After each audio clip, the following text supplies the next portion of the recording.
पिता और पुत्र और पवित्र आत्मा के नाम पर आमीन। सभी को यीशु। आइए आज हम संत लूकस के सुसमाचार से अध्याय 19 का अध्ययन करेंगे। ईसा यरीहो में प्रवेश कर आगे बढ़ रहे थे। जक्कैयुस नामक एक प्रमुख और धनी नाकेदार यह देखना चाहता था कि ईसा कैसे हैं, परंतु वह छोटे कद का था, इसलिए वह भीड़ में उन्हें नहीं देख सका। वह आगे दौड़कर ईसा को देखने के लिए एक गुलर के पेड़ पर चढ़ गया, क्योंकि वह उसी रास्ते से आने वाले थे। जब ईसा उस जगह पहुँचे तो उन्होंने आंखें ऊपर उठाकर जक्कैयुस से कहा, जक्कैयुस, जल्दी नीचे आओ, क्योंकि आज मुझे तुम्हारे यहाँ ठहरना है।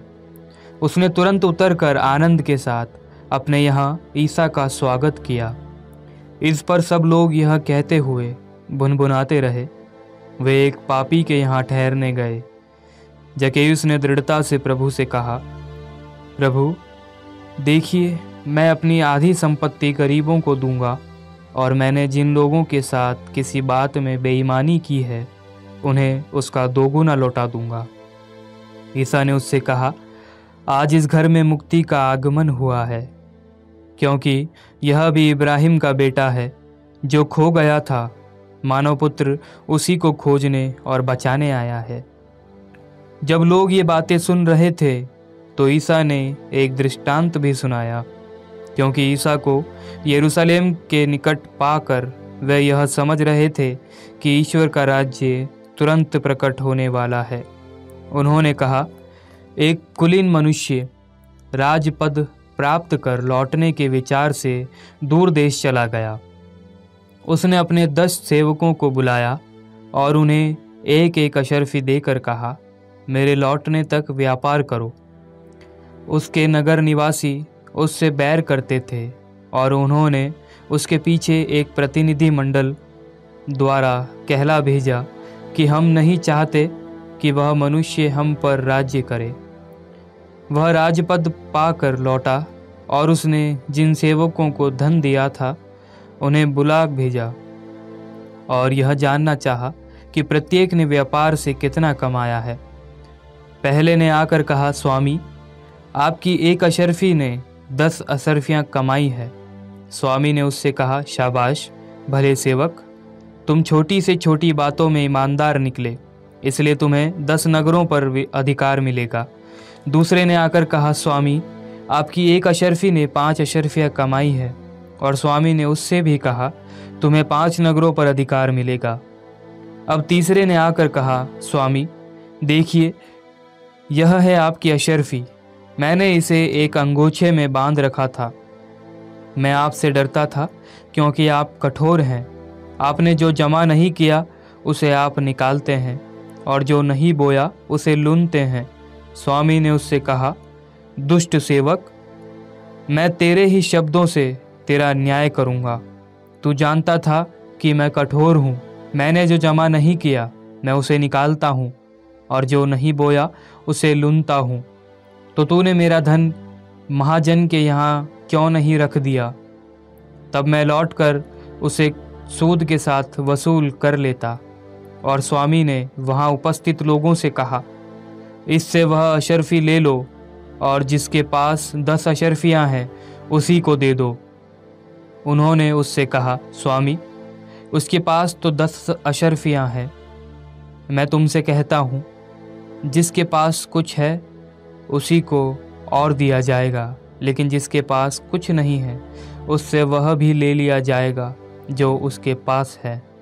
और मेरे बैरियों को, जो यह नहीं चाहते थे कि मैं उन पर राज्य करूं, इधर लाकर मेरे सामने मार डालो। इतना कहकर ईसा यरूशलेम की ओर आगे बढ़े। जब ईसा जैतून नामक पहाड़ के समीप बैतफगे और बैथानिया के निकट पहुँचे तो उन्होंने 2 शिष्यों को यह कहते हुए भेजा, सामने के गांव जाओ, वहां पहुंचकर तुम एक बछेड़ा बंधा हुआ पाओगे, जिस पर अब तक कोई नहीं सवार हुआ है। उसे खोलकर यहाँ ले आओ। यदि कोई तुमसे पूछे कि तुम उसे क्यों खोल रहे हो, तो उत्तर देना, प्रभु को इसकी ज़रूरत है। जो भेजे गए थे उन्होंने जाकर वैसा ही पाया जैसा ईसा ने कहा था। तब वे बछड़ा खोल रहे थे तो उसके मालिकों ने उनसे कहा, इस बछड़े को क्यों खोल रहे हो? उन्होंने उत्तर दिया, प्रभु को इसकी ज़रूरत है।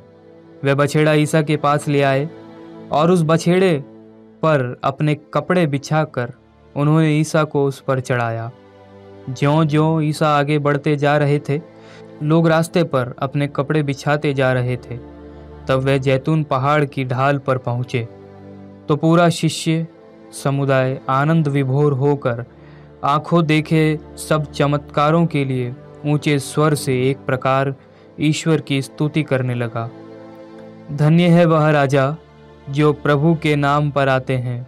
स्वर्ग में शांति, सर्वोच्च स्वर्ग में महिमा। भीड़ में कुछ फरीसी थे।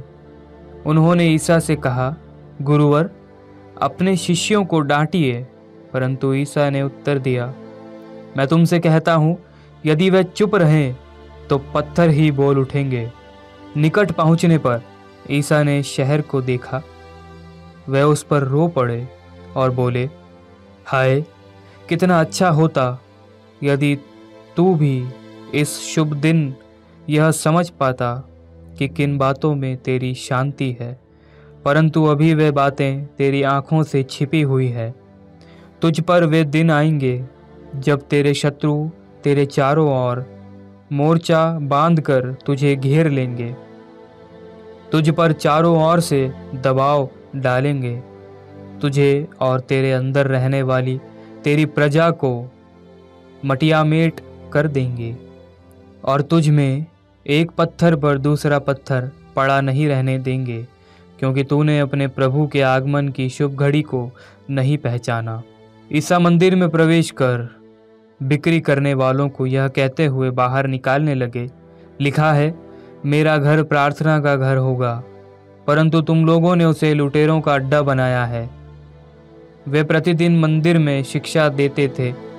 महायाजक, शास्त्री और जनता के नेता उनके सर्वनाश का उपाय ढूंढ रहे थे, परंतु उन्हें नहीं सूझ रहा था कि क्या करें, क्योंकि सारी जनता बड़ी रुचि से उनकी शिक्षा सुनती थी। यह प्रभु की वाणी है।